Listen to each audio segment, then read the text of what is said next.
श्री नारद पुराण में वर्णित श्री ब्रह्म वैवर्त पुराण का सार। श्री ब्रह्म वैवर्त पुराण का परिचय तथा उसके पाठ, श्रवण एवं दान आदि की महिमा।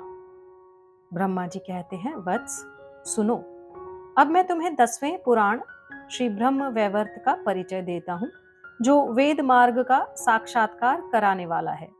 जहाँ देवऋषि नारद को उनकी प्रार्थना करने पर भगवान सावर्णी ने संपूर्ण पुराणोक्त विषय का उपदेश किया था।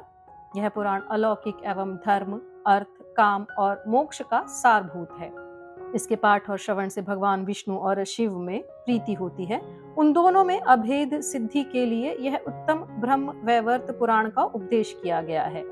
मैंने रथंतर कल्प का जो वृतांत बताया था, उसी को वेदवेता व्यास ने संक्षिप्त करके शतकोटि पुराण में कहा है।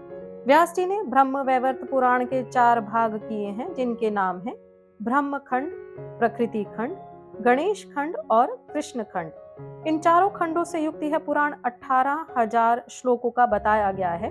उसमें सूत और महर्षियों के संवाद में पुराण का उपक्रम है।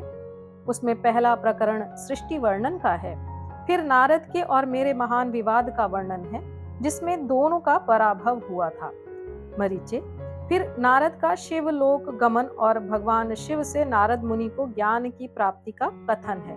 तदनंतर शिव जी के कहने से ज्ञान लाभ के लिए सावर्णी के सिद्ध सेवित आश्रम में, जो परम पुण्यमय तथा त्रिलोकी को आश्चर्य में डालने वाला था, नारद जी के जाने की बात कही गई है।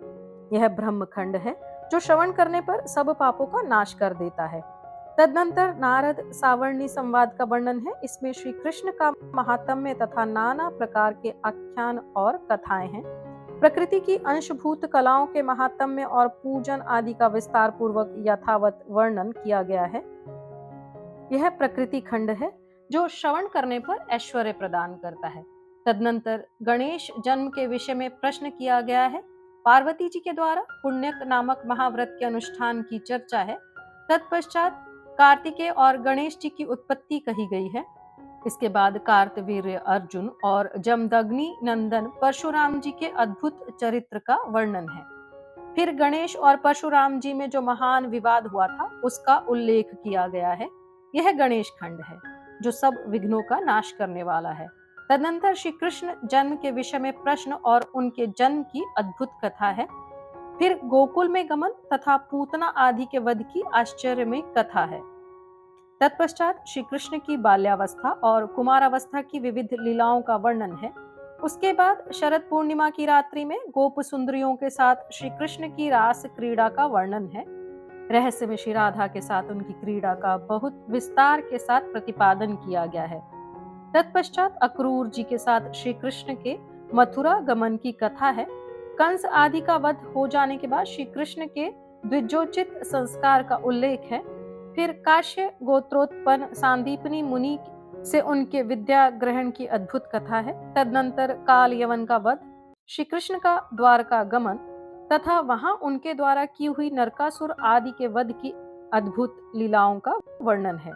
ब्राह्मण, यह श्री कृष्ण खंड है, जो पढ़ने, सुनने, ध्यान करने, पूजा करने अथवा नमस्कार करने पर भी मनुष्यों के संसार दुख का खंडन करने वाला है। व्यास जी के द्वारा कहे हुए इस प्राचीन और अलौकिक ब्रह्म वैवर्त पुराण का पाठ अथवा श्रवण करने वाला मनुष्य ज्ञान विज्ञान का नाश करने वाले भयंकर संसार सागर से मुक्त हो जाता है।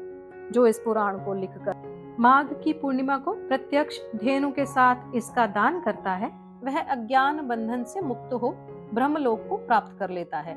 जो इस विषय सूची को पढ़ता अथवा सुनता है, वह भी भगवान श्री कृष्ण की कृपा से मनोवांछित फल पा लेता है। इस प्रकार श्री नारद पुराण में वर्णित श्री ब्रह्म वैवर्त पुराण के सार का पाठ संपूर्ण हुआ। अपने सनातन वैदिक इतिहास से जुड़ने के लिए कृपया इस चैनल को सब्सक्राइब करें। ओम गण गणपतये नमः। ओम नमो भगवते वासुदेवाय।